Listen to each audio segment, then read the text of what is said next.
अस्सलाम वालेकुम, welcome to train your brain channel. आज हम पढ़ेंगे मार्क वन।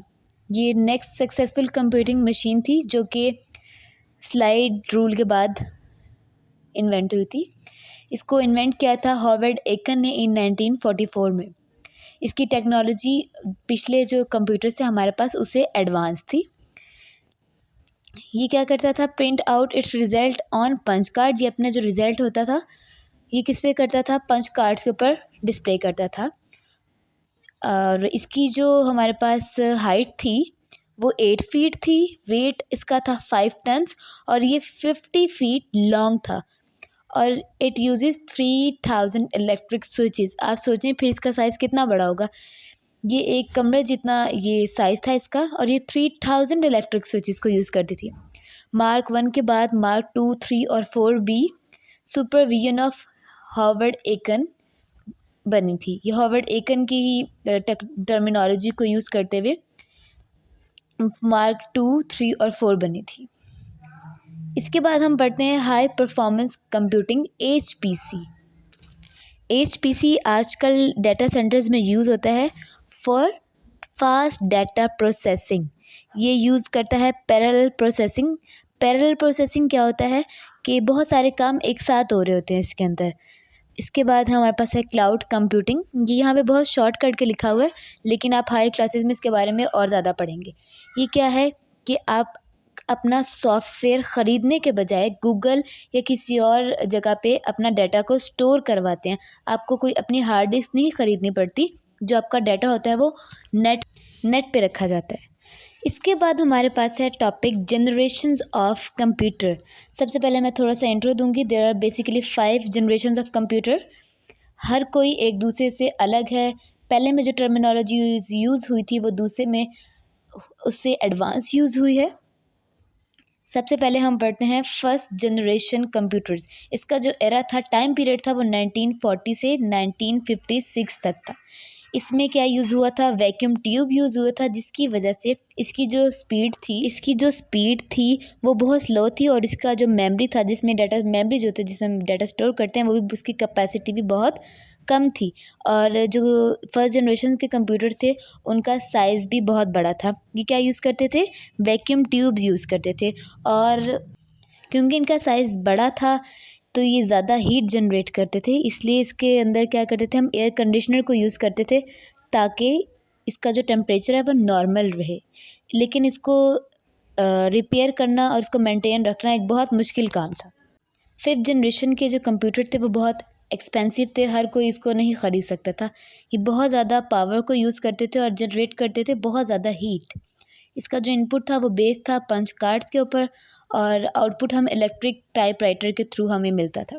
ये यूज़ करती थी मशीन लैंग्वेज। इसकी कुछ एग्जांपल्स हैं यूनिवैक, एनिक, IBM 604 और मार्क 1 भी फर्स्ट जनरेशन कंप्यूटर की ही एक एग्जांपल है। ये देखें, ये मार्क 1 है। ये वैक्यूम ट्यूब्स हैं जो फर्स्ट जनरेशन में यूज़ हुई हैं। इसके बाद हम पढ़ेंगे सेकेंड जनरेशन, जिसका जो टाइम पीरियड था वो था 1956 से 1963 तक। 1963 में ट्रांजिस्टर्स को इन्वेंट किया था और ट्रांजिस्टर यूज़ होते थे वैक्यूम ट्यूब्स की जगह। ट्रांजिस्टर्स को इन्वेंट किया था William Shockley, John Bardeen and Walter Brattain. इन 3 साइंटिस्ट ने ट्रांजिस्टर को इन्वेंट किया था। ट्रांजिस्टर ने क्या किया था, जो स्पीड थी उसको फास्ट किया था और उसने कंप्यूटर का साइज़ छोटा कर दिया था और रिलायबल यानी इसकी जो कॉस्ट थी वो भी कम कर दी थी। इसमें ट्रांजिस्टर्स यूज़ होते थे वैक्यूम ट्यूब्स की जगह।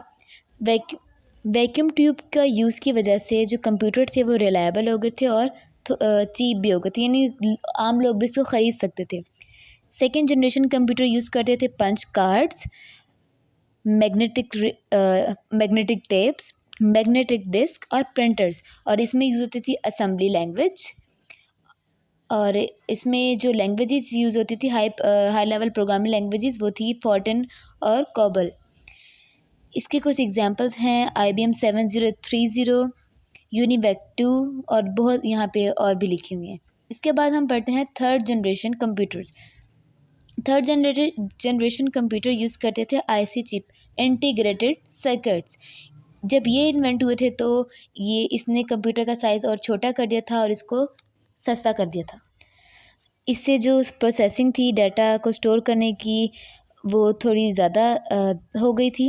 और ये आईसी चिप जो थी वो डेवलप हुई थी अर्ली 1960s में। ये अक्सर एमसीक्यू भी पूछा जाता है। थर्ड जनरेशन कंप्यूटर, इसकी कुछ करेक्टरिस्टिक्स हैं। ये यूज़ कर रहा था आईसी चिप, और इसने क्या किया था कि मेमोरी जो और स्पीड थी कंप्यूटर की वो इम्प्रूव की थी। ये आगे आप लोग कुछ देख रहे हैं, ये हमारे पास ट्रांजिस्टर है, ये आईसी चिप है, ये टॉपिक रिलेटेड थी। अच्छा, अब यहाँ हम पढ़ते हैं कि क्या थी करेक्टरिस्टिक दोबारा से। ये जो था, इट कंज्यूम लेस इलेक्ट्रिसिटी, ये कम इलेक्ट्रिसिटी को यूज़ करता था as compare to other computers. इसने साइज़ भी छोटा कर दिया था। ये यूज़ करते थे कीबोर्ड और मॉनिटर, ये जो आजकल हम यूज़ करते हैं ना पीसीज, ये थर्ड जनरेशन कंप्यूटर की एक एग्जांपल है। यहाँ पे और एग्जांपल लिखी हुई हैं, IBM 360, सिस्टम 3, ये और इसके एग्जांपल्स हैं। इसके बाद हम पढ़ेंगे फोर्थ जनरेशन कंप्यूटर, जिसका टाइम था 1971 to present. Fourth generation computers को हम आजकल भी यूज़ करते हैं। इसमें क्या यूज़ हुआ था, micro processor instead of IC chips. Micro processor आया तो टेक्नोलॉजी एडवांस हो गई, इसकी वजह से जो साइज़ था वो स्मॉल हो गया, मेमोरी ज़्यादा हो गई, और ये पावर भी कम यूज़ करते थे। इसकी कुछ हम करेक्टरिस्टिक्स को डिस्कस करते हैं। Microprocessor was developed, okay, fourth generation computer are very fast, ये बहुत ज़्यादा फास्ट है। और इसकी जो स्टोरेज कैपेसिटी थी वो क्या थी, एडवांस थी। और ये क्या करती थी, यूज़ करती थी इनपुट और आउटपुट डिवाइसेस यूज़ करती थी, मॉनिटर, सीपीयू, माउस, कीबोर्ड, इस तरह की चीज़ें यूज़ करती थी। माइक्रो कंप्यूटर जो थे, इसका जो साइज़ था वो बहुत ज़्यादा छोटा हो गया था, रिलायबल हो गए थे, ये सब खरीद सकते थे, ये पावर भी कम कंज्यूम करता था। और ये क्या करते थे, ये ऑपरेटिंग सिस्टम यूज़ करता था GUI, ग्राफिकल यूज़र इंटरफेस। और इसके बाद ये this computer supports multimedia software that combines text, image. Power point पे हम टेक्स्ट, इमेज और साउंड को कंबाइन करके वीडियोस वगैरह बना सकते हैं। इसमें जो लैंग्वेजेस थी वो यूज़ होती थी C++, जावा, पाइथन। फोर्थ जनरेशन कंप्यूटर की कुछ एग्जांपल्स हैं, core i3, i5, dual core, core 2। और ये तो हमारे पास माइक्रो प्रोसेसर की एग्जांपल्स हैं। और कंप्यूटर की एग्जांपल्स है IBM ThinkPad series, HP Pavilion series, और भी बहुत सारी हैं। इसके बाद हम पढ़ते हैं फिफ्थ जनरेशन कंप्यूटर। ये हमारा जो इसका टाइम पीरियड है वो है प्रेजेंट टू बियॉन्ड। ये अब भी यूज़ हो रही है और आगे फ्यूचर में भी यूज़ होगी। इसके अंदर क्या है, आर्टिफिशियल इंटेलिजेंस है, रोबोट जो है यूज़ हो रहे हैं। जहाँ आजकल जो हम कंप्यूटर यूज़ कर रहे हैं, अब तब रोबोट्स होंगे, आर्टिफिशियल इंटेलिजेंस होगी। हम सिर्फ उन रोबोट्स को कमांड बोलेंगे किसी भी नेचुरल लैंग्वेज में और वो काम करना शुरू कर देंगे। ये कुछ इमेजेस हैं कि हमारे पास है माइक्रो प्रोसेसर, ये भी माइक्रो प्रोसेसर है, ये रोबोट है, कंप्यूटर पे काम कर रहा है।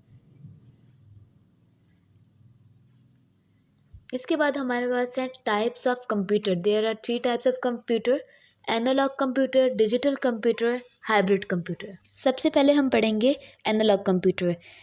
Analogue computer represented process data measuring quantity such as voltage and current to solve a problem. ये इसकी डेफिनेशन है। इसकी एक एग्जांपल ये भी है, ऑडियो टेप्स जो होती हैं, ये एक एनालॉग कंप्यूटर की एग्जांपल है। इसका यूज़ हम ज़्यादातर इंजीनियरिंग और साइंटिफिक एप्लीकेशन में करते हैं।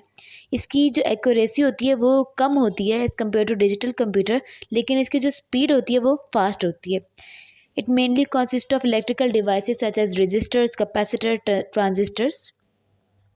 उसके बाद हम पढ़ेंगे डिजिटल कंप्यूटर। इसकी जो सबसे बड़ी एग्जांपल है वो हमारे पास मोबाइल फ़ोन्स हैं। Digital computer work with digits. Digital computer तो ज़ाहिर बात है डिजिट्स में वर्क करेंगे, 0 और 1 में। Data and instructions are fed into the computer through input device in the form of 0 and 1। इसको जो हम इनपुट देते हैं वो हम 0 और 1 की फॉर्म में देते हैं। इसके अंदर जितनी भी कैलकुलेशंस परफॉर्म होती हैं वो 0 और 1 के अंदर ही होती है। Digital computers can store and process large amount of information at high speed. ये हमारे पास ज़्यादा इंफॉर्मेशन को स्टोर कर लेती है और इसकी स्पीड भी ज़्यादा होती है as compare to other. Digital computer are general purpose computer used in various fields. ये हमारे पास एनालॉग कंप्यूटर है। डिजिटल कंप्यूटर तो हम सारे देखते ही हैं, ये डिजिटल कंप्यूटर। इसके बाद हम पढ़ेंगे हाइब्रिड कंप्यूटर। हाइब्रिड कंप्यूटर क्या है? कॉम्बिनेशन है एनालॉग और डिजिटल कंप्यूटर का। इसके अंदर बोथ क्वालिटीज़ हैं, ये हाइब्रिड भी है और डिजिटल भी है। इसका यूज़ हमारे पास कहाँ होता है? ये भी बेसिकली साइंटिफिक एप्लीकेशन में यूज़ होता है। It these computers are use in spaceships, missile systems, scientific research, hospitals and for controlling industrial process. इस कंप्यूटर को, हाइब्रिड कंप्यूटर को हम वाइटल साइन मॉनिटरिंग यूनिट भी कहते हैं, जो हॉस्पिटल में यूज़ होता है, मॉनिटर करता है पेशेंट का important data, blood pressure, temperature, heart beat वगैरह। उसके बाद हमारा बहुत ही इंटरेस्टिंग टॉपिक है जो है क्लासिफिकेशन ऑफ डिजिटल कंप्यूटर। ये हम बचपन से पढ़ते हुए आ रहे हैं, super computer, main frame computer, mini और माइक्रो, लेकिन अब हम इसके बारे में कुछ थोड़ा सा ज़्यादा पढ़ेंगे। सुपर कंप्यूटर सबसे पहले है, super computer are largest and the most powerful computer. ये सबसे पावरफुल है। ये कहाँ यूज़ होते हैं? इसका यूज़ भी हमारे पास साइंटिफिक और इंजीनियरिंग एप्लीकेशन में होता है। ये बहुत ज़्यादा बड़े लेवल पे डाटा को हैंडल करने के लिए यूज़ होता है, लेकिन इसकी जो कॉस्ट होती है वो बहुत ज़्यादा होती है, ये बहुत एक्सपेंसिव होते हैं। लेकिन इसकी स्पीड किस में मेजर होती है? टिप्स में। Tips stands for trillion of instruction per second. ये छोटी छोटी एब्रिविएशन ज़रूर याद रखा करें कि कभी भी MCQs में आपसे पूछे जा सकते हैं। ये कंप्यूटर हमारे पास ज़्यादातर कहाँ यूज़ होते हैं? न्यूक्लियर रिसर्चिंग में, वेदर फोरकास्टिंग के लिए हमारे पास ये यूज़ होते हैं, और गवर्नमेंट ऑर्गेनाइजेशन में, जहाँ पे हमारे पास डाटा को ज़्यादा तेज़ से प्रोसेसिंग की ज़रूरत हो। ये एक जो इमेज आपको शो हो रहा है आपके फिगर में, ये हो रहा है नासा का Columbia super computer located at NASA Ames research center USA। इसके बाद हम पढ़ेंगे मेन फ्रेम कंप्यूटर। ये सुपर कंप्यूटर से छोटा होता है, इसकी टेक्नोलॉजी सुपर कंप्यूटर से थोड़ी सी कम है। Main frame computer were developed in early 1940s। ये 1940s में डेवलप्ड हुआ था। ये वेरी पावरफुल है और एक्सपेंसिव भी है, लेकिन आजकल इसका यूज़ कहाँ होता है? बिजनेस, बैंकिंग, इंश्योरेंस, एजुकेशन, जहाँ स्कूल में हमने अगर कोई डाटा बच्चों का स्टोर करना हो तो ये उसके लिए यूज़ होता है। Research center, health care, government and many other public and private organisation. These computers can execute more than trillion instruction per second. ठीक है, सम एग्जाम्पल्स हैं हमारे पास HP 1650, HP इंटेग्रिटी सुपरडोम। ये कुछ इमेजेस हैं, ये हमारे पास है हाइब्रिड कंप्यूटर, ये सुपर कंप्यूटर, ये मेन फ्रेम कंप्यूटर, और इसके बाद अगला टॉपिक है हमारे पास मिनी कंप्यूटर। मिनी कंप्यूटर कब इंट्रोड्यूस हुए थे? 1960s में, जब हमारे पास IC चिप को इंट्रोड्यूस करवाया गया था। ये मिनी कंप्यूटर जो हैं ये बिगर देन है माइक्रो कंप्यूटर। ये माइक्रो कंप्यूटर से तो बड़े हैं, लेकिन मेन फ्रेम कंप्यूटर से छोटे हैं। These computers can execute billions of instructions per second। आजकल इसका यूज़ कहाँ होता है? ये बिज़नेस में होता है, बिज़नेस ऑर्गेनाइजेशंस में होता है, डाटा प्रोसेसिंग रिक्वायरमेंट्स जहाँ पे हमारे पास होती हैं बिज़नेस में, जो हमारे पास डाटा स्टोर करवाना होता है वो हम इन कंप्यूटर में करते हैं। हमारे पास PIA, NADRA, police department, hospitals वगैरह में इसका यूज़ होता है। इसकी जो कुछ एग्जांपल्स हैं वो हैं HP 3000, और भी आपकी बुक में मेंशन है। इसके बाद हमारे पास है लास्ट माइक्रो कंप्यूटर, जो आजकल हम सबके हाथ में है और आप भी शायद उसी से पढ़ रहे हैं। माइक्रो कंप्यूटर जो है ये सबसे स्मॉलेस्ट हैं और ये सबसे सस्ते हैं, लो कॉस्ट है। ये कब इंट्रोड्यूस्ड हुआ था? 1970s में, जब माइक्रो प्रोसेसर डेवलप हुआ था। इसमें एक सिंगल चिप जो है वो बहुत सारे ऑपरेशन को कंट्रोल करती है। इसमें जो इंस्ट्रक्शन हैं वो है मिलियंस ऑफ इंस्ट्रक्शंस पर second. A variety of software is available for use in these computers. In computers में यूज़ करने के लिए बहुत सारे सॉफ्टवेयर आ चुके हैं, CLI, GUI। अब तो माइक्रो कंप्यूटर्स की बहुत ज़्यादा फॉर्म भी आ गई हैं। डेस्कटॉप है, लैपटॉप की फॉर्म में है, टैबलेट्स हैं। इसके कुछ एग्जांपल्स हैं टोशिबा, एकर, HP, डेल XP सीरीज़, और आगे और भी इसकी ज़्यादा टेक्नोलॉजी एडवांस होगी तो और भी ज़्यादा हमारे पास माइक्रो कंप्यूटर्स की फॉर्म्स आएंगी देखने के लिए। कुछ तो हमने देखा ही है। इसके बाद मैं आपको कुछ पिक्चर दिखाती हूँ। ये है हमारे पास मिनी कंप्यूटर, ये हमारे पास माइक्रो कंप्यूटर, टैब्स हैं, लैपटॉप वगैरह। उम्मीद करती हूँ आपको आज का टॉपिक सारे समझ आ गए होंगे, और अगर आपको कुछ समझ नहीं आया तो आप मेरे से कमेंट में पूछ लें। अल्लाह हाफिज़।